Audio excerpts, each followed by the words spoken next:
I've already spent 2 weeks talking about how to find God's will. Then I started talking about how to follow God's will. And I was using Moses as an example that he knew what God's will for his life was. When he killed this Egyptian in Exodus chapter 2, it says over in Acts chapter 7, when Stephen was recounting this, in verse 25, he said he supposed that the people would have understood how that God by his hand would deliver them, but they understood not.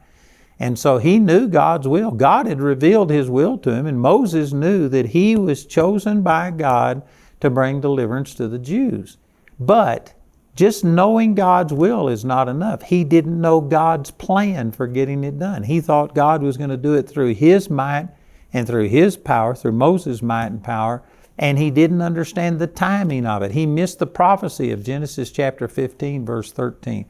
And because of that, Moses had to spend 40 years in the wilderness, not of God's making. That was because of his own making. And at the end of those 40 years, yesterday on the program, I was sharing out of Exodus chapter 4, how that God appeared unto him and told him now was the time to go bring deliverance to the Israelites.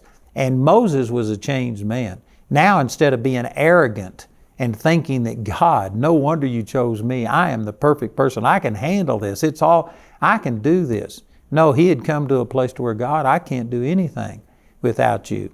And the Lord asked him, says, what's in your hand? He said, a stick, a rod. And he threw it on the ground. And when he did, it turned into a serpent.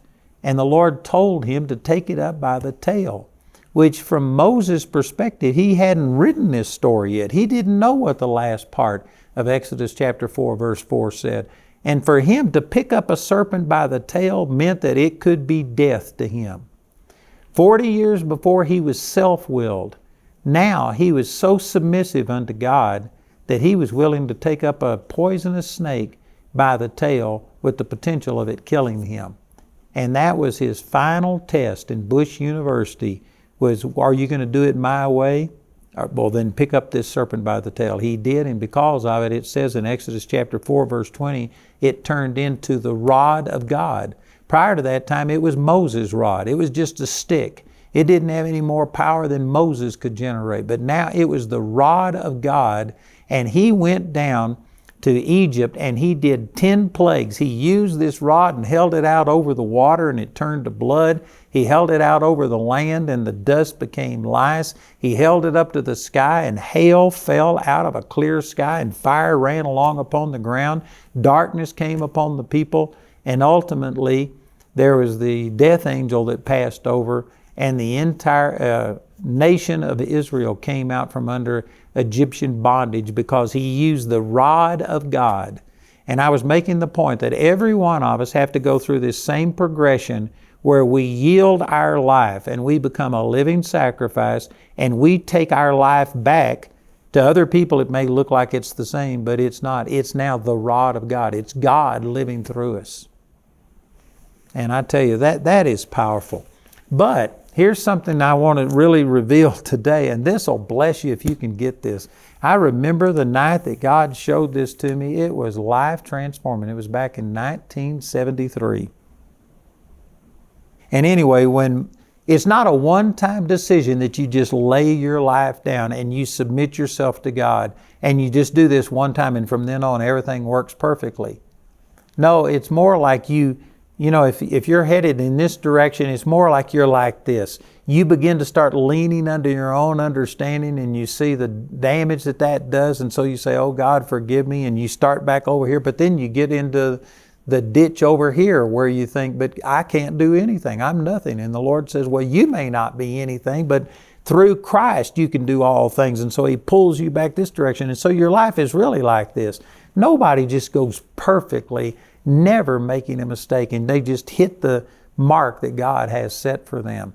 And so we see in the 14th chapter, after Moses had brought the children of Israel out of the land of Egypt, that the Lord spoke to him in Exodus chapter 14 and in verse 1. It says, and the Lord spake unto Moses, saying, speak unto the children of Israel that they turn and encamp before, and I can't pronounce the name of these places, but anyway, encamp by the sea, over against 𝗡 before it shall ye encamp by the sea. For Pharaoh will say of the children of Israel, They are entangled in the land. The wilderness has shut them in.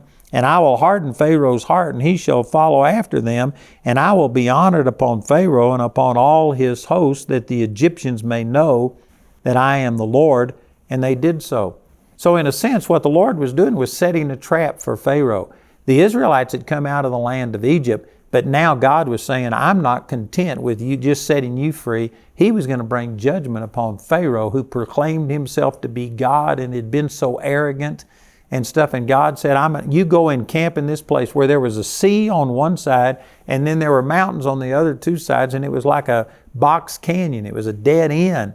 And he said, Pharaoh will say, when he sees where you're camped, that they are entangled in the wilderness, he as a military man would see that they had no way to retreat.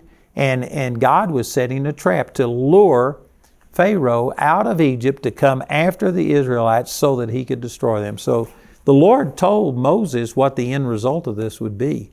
And so he told him all of these things. Sure enough, he did. He obeyed and did what God said. And when the Israelites saw the Egyptians coming on them with all of these chariots and things like this, it says in Exodus 14:10, and when Pharaoh drew nigh and the children of Israel lifted up their eyes, and behold, the Egyptians marched after them, that they were sore afraid, and the children of Israel cried out unto the Lord. And they said unto Moses, because there were no graves in Egypt, hast thou taken us away to die in the wilderness? Wherefore hast thou dealt thus with us to carry us forth out of Egypt? Is not this the word that we did tell thee in Egypt, saying, let us alone that we may serve the Egyptians? For it had been better for us to serve the Egyptians than that we should die in the wilderness. Man, these people were just full of unbelief. They were full of fear, and they were willing to go back into slavery rather than die as free men. And that's a terrible attitude. God did not deliver them because they were the most noble people around. He did it because of His goodness and mercy. And look at what Moses said in the 13th verse. It says, and Moses said unto the people, fear ye not, stand still and see the salvation of the Lord, which He will show you today. For the Egyptians whom ye have seen today, ye shall see them again, no more forever. The Lord shall fight for you, and you shall hold your peace.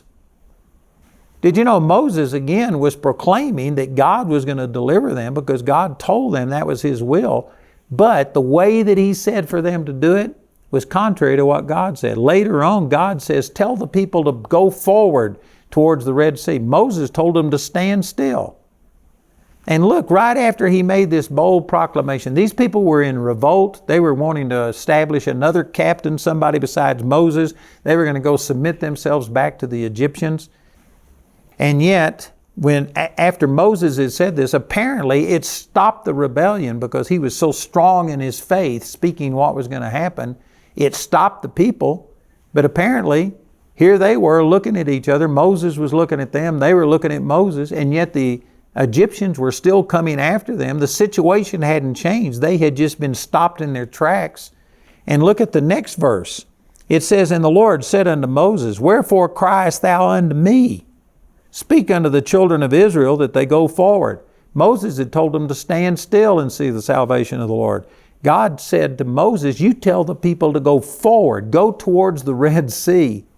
And then look at this. And He says, but lift thou up thy rod and stretch out thy hand over the sea and divide it, and the children of Israel shall go on dry ground through the midst of the sea. And behold, I will harden the heart of the Egyptians, and they shall follow after them, and I will get me honor upon Pharaoh, upon all of his host and his chariots, and upon his horsemen. And the Egyptians shall know that I am the Lord, when I have gotten me honor upon Pharaoh, upon his chariots, and upon his horsemen. Did you know that the Lord, when it says, why are you crying unto me? I would have thought, well, God, there's like 10,000 reasons, all of these armies, horses, chariots coming after me. And you're saying, why am I crying unto you? We're in a desperate situation. And most people would think this is what you should do. No, God was telling him, take the rod. You remember back in Exodus chapter 4 that he laid that rod down. It became a serpent, and he picked it up by the tail. But when he picked it back up, it turned into a rod. but now it wasn't his rod anymore, it was God's rod. That's what it says in Exodus chapter 4, verse 20. He took the rod of God in his hands. So he now had the power and the authority of God. He had had an encounter with God where God had infused him with authority and power. He said, I'm going to make you like a God to Pharaoh. You will be God over Pharaoh, is what the Lord told Moses. And so Moses was in a crisis situation crying out to God. Most people think that's the right thing to do. But there is a time for us to cry out to God and submit ourselves to God. But then when God gives you His power and authority, there is a time for you to stand up and use what God gave you and quit begging Him to do what He told you to do. And the Lord told Moses, you lift up this rod. You take this rod, my rod that I gave you, and you lift it up over that Red Sea, and you part the Red Sea. I am convinced that if Moses would have just stayed on his face saying, oh God, deliver us, oh God, deliver us, they would have been conquered. He had to take the authority that God gave him, and he had to use it and hold it out. If Moses hadn't have used that power and authority that God gave him in the rod of God, they would have been overcome. And there's a lot of people today that they may start in the direction that God wants them to go. They find God's will. When they head in that direction, here comes the enemy against them, and they just collapse and fall on their face and beg for God to intervene. But if you've had this encounter with the Lord that we were talking about in Exodus chapter 4, where you have become a living sacrifice, you've laid your life down, and God gives you back your life, but now it's infused with His authority and power, then it's not up to you to pray and ask God to do what He told you to do. It says in James chapter 4, verse 7, it says, submit yourselves therefore unto God, resist the devil, and he will flee from you. It didn't say he will flee from God, he will flee from you, because you have God's power and authority. God gave us the use of His name. In John chapter 15 and 16, it talks about that you've not asked anything in my name prior to this. Now I'm telling you, ask in my name, use my name, and you will get things answered just the same as if it was me. There is a time for us to yield and say, oh God, I'm nothing, and ask for God's intervention. But once God intervenes and you have this experience, then you need to take the rod of God, the authority that God gave you, and you need to speak, and you need to stand and rebuke the devil and make things happen. Andrew will be right back after these messages. I pray that you are enjoying watching our program on YouTube, but we would like to encourage you to check out all of our different channels. We not only have Andrew Wommack Ministries, but we have Charis Bible College, we have Gospel Truth Network channel, we have 𝗘𝗶𝗃 channel, and also a Barry Bennett channel. You could get teaching from all of these, so please check them out, all of these different channels on YouTube. And now, here's Andrew.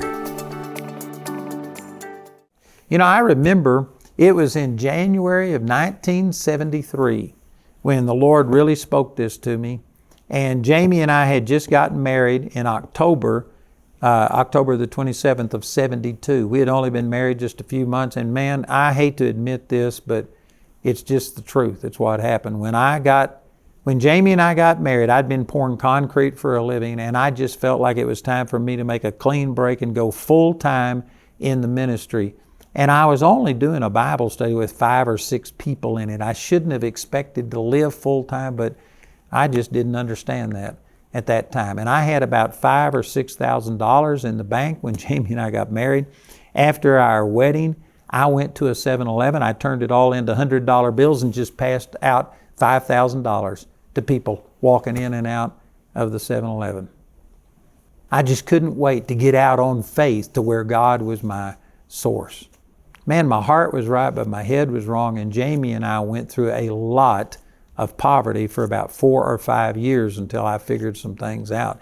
And anyway, right after that time, we got married in October of 72. By January of 73, we had been given an eviction notice on our apartment, and they said that they were going to come in and seize anything that we had of value to pay for it, and we just didn't have any money. And so Jamie and I went to a meeting that night. Had to drive about an hour to go to this meeting. I remember we sang Psalms chapter 27 all the way over there, that the Lord is my light and my salvation, and we were believing God the best we could. Anyway, it's a long, long story, but I got a revelation on this passage of Scripture through the minister that night. And when I went back to that apartment, they were going to evict us in the morning. And I mean, it was a crisis situation for us. Instead of me just praying and asking God to intervene, I stood up and took the authority that God gave me. And I began to rebuke the devil and come against the poverty. And again, the reason Satan was able to do that is because of my own stupidity. So I'm not saying that I was guiltless in this thing, but nonetheless, God gave me mercy and not justice. And I just stood and took my authority. And I remember Jamie and I praying, and we had this little folding chair. That's about all we had. We didn't have much furniture back then. We had a little folding chair that was Jamie's. And I remember laying hands on that and saying, if you have to, I command this chair to be turned into money or whatever, but we are going to have the money to pay our rent in the morning. And anyway, it's a long story, but at like 1:30, 2 o'clock in the morning, my brother-in-law showed up on my door, just knocked on my door and asked if he could come in. And he sat down and just started talking about the weather and just chit-chatting. And finally I said, Leon, I know you didn't drive 100 and something miles and come over here to just visit with me. I said, what's happening? And my brother-in-law, I loved him and he loved me. We really had a good relationship. But when I went into the ministry and when I quit my job, he got mad and he said, you're going to starve to death. And even though he loved me, he was 100% in disagreement with everything I did. And anyway, he told me, he says, don't ask me how or why, but he says, if I've ever heard God speak to me in my life, God told me to come and bring you this. And he gave me a check for $160. I found out later he was going through school, getting a doctor's degree. He had 3 children, and that was his last $160 that he had. That made him totally broke. And yet God spoke to him in the middle of the night. He came and gave us that money. We were able to pay that rent. And that was Jack Taylor that preached the message. This was while I was still in the Baptist church.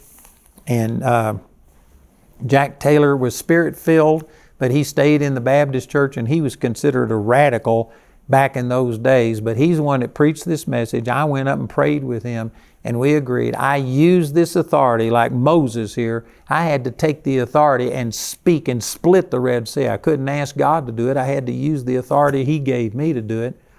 And did you know, it was, I couldn't even remember, but it's over 30, maybe 40 years later, something like that, Jack Taylor came to Woodland Park, Colorado, and ministered in a little church, and I went to hear him. And I didn't know that Jack Taylor would remember me from 40 years before. Well, he didn't remember me from 40 years, but it turned out that he had been watching me on television. And when I went to this meeting, he came up and he says, oh man, I'm so glad you're here. I watch you on television. I told him about that story, about him preaching this message on Exodus chapter 14, and how that it spoke to me about my authority and how God provided that miracle for our rent. And he was so blessed by that. And so he came over to see our facility. And I remember us sitting out on the balcony of the, what I call the barn at our Charis Bible College. And as I was telling him all of this, he says, so do you have a need right now? And this was like on a Sunday, I think it was. And I said, well, the truth is that by Monday, I'm supposed to come up with $2 million. I said, I need another miracle. And so he prayed with me. And did you know the very next day we got a $2 million gift given to us? So my point is that, see, Moses came to the end of himself to where, God, I can't do it. And he was just praying and asking God for an intervention. But then God appeared in a burning bush, and he had him throw his rod down. And when he took it up by the tail, God gave the rod back to him. But now it wasn't his rod, it was God's rod. And because of it, he was able to bring deliverance to the Jews and do all of these things. But after bringing the Israelites out, Here he was facing Pharaoh's armies coming against him, and once again he fell back into this thing of, oh God, do something. And God says, why are you crying unto me? Get up off your face, use what I've given you. And I tell you, if you're going to fulfill God's will in your life, you're going to have the things that I've been talking about today and the 2 previous days. You're going to have to come to the end of yourself. You're going to have to submit yourself to God and have this encounter where God just literally gives you a power and an authority that is beyond yourself.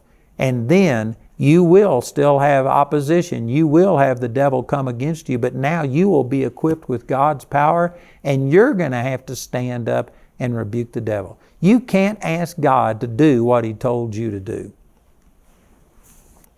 And man, I hadn't got time to go through this, but there was one time where the Lord told Moses to take that rod and smite the rock, and water came out of the rock, and it provided water for all of the people and all of the animals. But then there was a second time, and this time the Lord told Moses just to speak to the rock. And there's a lot of symbolism in this, because it says over in 1 Corinthians chapter 10 that rock that followed them was Jesus. So this rock that was split and all this water came out was symbolic of Jesus. The first time He smote it, that's like Jesus being crucified, but you can't crucify Jesus a second time. The second time God told Moses to just speak to the rock. But Moses lost his temper, thought it would be more dramatic to hit the rock with the rod the way that he did before, and so he hit it and nothing happened. So he hit it a second time, and by the grace of God, the water came out and supplied the needs of the people. But God said, you are not going to enter into the promised land because you did not believe me and honor me and follow through with this. And so I believe that symbolism was there, but also Moses was now, see, he had gotten to this place to where, God, I can't do it. They won't believe me. But now he had seen so many miraculous things. He just thought, I can use God's power however I want to. And I think one of the reasons God was so severe in punishing Moses, because He recognized that if Moses got back into this self-will that he had demonstrated before in killing the Egyptians, it could have cost the Israelites another 40 years in the wilderness. So you have to constantly just be committed to God, yielded to Him, but also take the authority that He's given you and use it. Man, I went through a lot of things quickly. This book will deal with this in more detail. I encourage you to please get this book. We're asking for a donation of any amount for this. We've got a little brief summary of it that we'll send to you free and postpaid if you could not or would not send anything. And then we have CDs, DVDs, and a USB with the audio and video on there. So please listen to our announcer as he gives you all of those details, and call or write and receive the materials today.